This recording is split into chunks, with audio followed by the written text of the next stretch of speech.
बिस्मिल्लाहिर्रहमानिर्रहीम। COP29 जो Azerbaijan के दारुल-हुकूमत बाकू के अंदर होने जा रही है, जिसके अंदर बहुत से ममालिक शिरकत करेंगे और क्लाइमेट चेंज से मुतल्लिक जो उनसे वो बात होगी और देखा जाएगा कि पाकिस्तान को इसके अंदर कितना फ़ंड दिया गया और पाकिस्तान अपने मौक़िफ़ को भरपूर तरीके से इसके अंदर पेश करेगा। और इसके साथ साथ मैं आपको बताता जाऊँ कि 28 COP जो सी है वो मुत्तहदा अरब अमारात के अंदर हुई थी और फिर हर ममालिक ने अपने अपने जो उनसा वो इसके अंदर फ़ंड देने का इरादा ज़ाहिर किया और फिर देखेंगे कितना इकट्ठा हुआ और पाकिस्तान को कितने मिले। और पाकिस्तान के साथ साथ जो दूसरे ममालिक हैं जिसमें 50 बड़ी कंपनियां इसमें शामिल हैं, उन्होंने कार्बन फ्री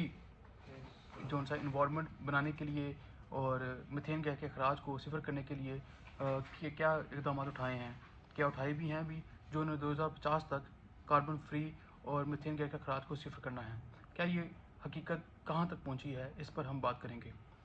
अक़वाम मुत्तहिदा के ज़ैली इदारे United nation framework convention on climate change के ज़ेरे इंतज़ाम रवां माह अज़रबैजान के दारुल-हुकूमत बाकू में कॉन्फ्रेंस ऑफ पार्टीज़ COP29 होने जा रही है। इस साल की कॉन्फ्रेंस के बुनियादी मकासद में क्लाइमेट फाइनेंसिंग के वादों की तकमील को यकीनी बनाने के साथ साथ तरक्की याफ्ता ममालिक के वादों की तकमील को यकीनी बनाने और जवाबदेही पर जोर देना है। मौसमियाती तब्दीलियों से पैदा होने वाले मसाइल का मुकामी हल तलाश करके इस पर अमल दरामद के लिए इलाकाई और आलमी शराकत दारी को फ़रोग़ देना भी कॉन्फ्रेंस के बुनियादी मकासद में शामिल है। वफाकी वजारत मौसमियाती तब्दीली के मुताबिक इस कॉन्फ्रेंस के दौरान पाकिस्तान क्लाइमेट फाइनेंसिंग के वादों की तकमील पर तवज्जो मरकूज़ करेगा और इसी सिलसिले में माजी के यकीन दहानियों पर भी बात की जाएगी।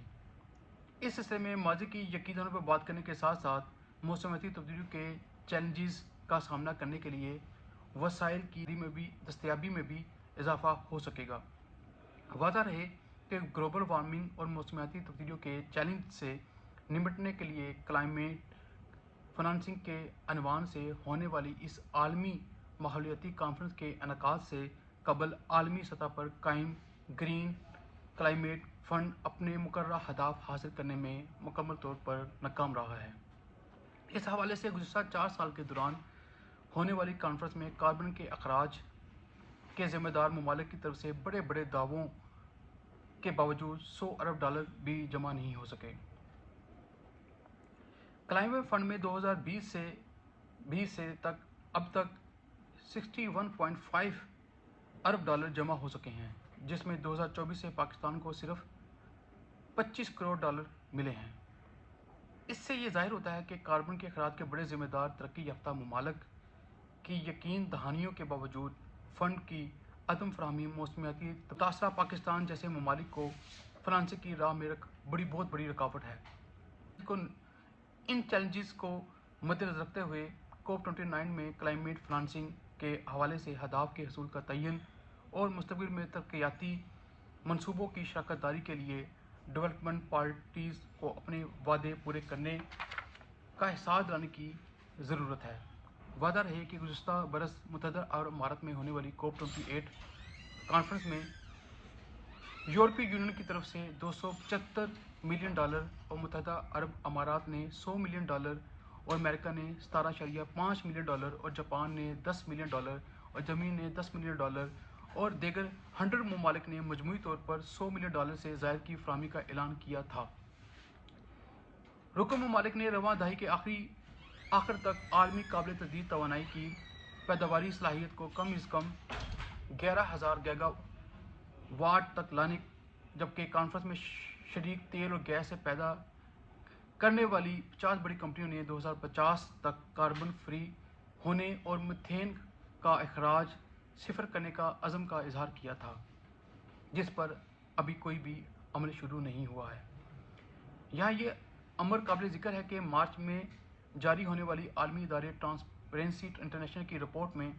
यह निशानदेही की गई है कि मौसमियाती तब्दीलियों से पाकिस्तान को सालाना $4 अरब के नुकसान का सामना है। दूसरी तरफ ये भी बात हकीकत है कि आलमी कार्बन के अखराज में पाकिस्तान का हिस्सा 1% से भी कम है। اس کے علاوہ پاکستان کو موسمیاتی آفات کے سنگین نتائج کا سامنا ہے۔ اس کے علاوہ پاکستان کو موسمیات خشک سالی نے بنیادی ڈھانچے اور معاشی ذرائع کو تباہ کر دیا ہے، اور 2022 میں جو سیلاب آیا تھا وہ بھی سب کے سامنے ہے۔ اس حوالے سے پاکستان کو درپیش چیلنجز کا مقابلہ کرنے کے لیے ہمیں جہاں ماحولیاتی سفارتکاری کے اہداف کا حصول یقینی بنانے کی ضرورت ہے، وہیں صنفی مساوات کو فروغ دینے اور نجی شعبے کے شمولیت کے ذریعے اسمارٹ زراعت کے مقابلے کو فروغ دینا بھی بہت زیادہ ضروری ہے۔ وعدہ رہے کہ ترقیاتی ممالک میں فوسل فیول یعنی کہ حیاتیاتی ایندھن کے بڑے پیمانے پر استعمال سے ہونے والے کاربن کے اخراج میں اضافے کی وجہ سے زمین کے درجہ حرارت میں مسلسل اضافہ ہو رہا ہے۔ اس کی وجہ سے دنیا کے ایک بڑے حصے میں پانی کی قلت اور اس کے نتیجے میں زرعی پیداوار میں کمی واقع ہو رہی ہے۔ جنگلوں میں آگ لگنے کے بڑھتے واقعات بھی اسی صورتحال کا نتیجہ ہیں۔ مزید بتانا چاہوں گا کہ گلیشیئر کے پگھلنے اور سمندر کے سطح میں اضافے کی وجہ سے وسیع آبادیاں پانی میں غرق ہونے کے امکانات میں دن بدن اضافہ ہو رہا ہے۔ اس کی بڑی وجہ یہ ہے کہ پاکستان ارضیاتی طور پر ایک ایسے خطے میں واقع ہے جہاں موسمیاتی تبدیلیوں کا پاکستانیوں کی ایک بڑی تعداد کی آمدنی، رہائش، خوراک اور سلامتی کو خطرے میں ڈال چکی ہے۔ اس سنگین صورتحال کا اندازہ اس بات سے ہے لگایا جا سکتا ہے کہ پاکستان کا درجہ حرارت عالمی اوس سے بھی زیادہ تیزی سے بڑھ رہا ہے۔ دنیا میں سب سے زیادہ آفات کے خطرے کی سطح کو ماپنے کے نظام انفارم رسک انڈیکس کی طرف سے 2024 میں جاری کی گئی رینکنگ کے مطابق پاکستان 191 ممالک میں سے 10ویں نمبر پر ہے، جہاں موسمیاتی تبدیلیوں کے خطرات کا شکار ممالک میں پاکستان 5ویں نمبر پر ہے۔ تو اب یہ ایک ایسی کانفرنس ہے کہ یہاں پر پاکستان کو اپنا موقف بھرپور طریقے سے پیش کرنا چاہیے اور بتانا چاہیے کہ پاکستان کس طریقے سے اس کی زد میں ہے۔ امید ہے کہ انشاءاللہ تعالی پاکستان یہ سموگ جیسی آفت سے بھی جو جلد نبٹ جائے گا، اور جو عالمی ادارے ہیں اور جو ترقی یافتہ ممالک ہیں وہ بھی پاکستان کی امداد کرنے پر مزید غور کریں گے اور پاکستان کو خوشحال پاکستان بنانے میں اپنا اہم کردار ادا کریں گے۔ کلائمیٹ فری کاربن اور میتھین گیس کے اخراج کو صفر کرنا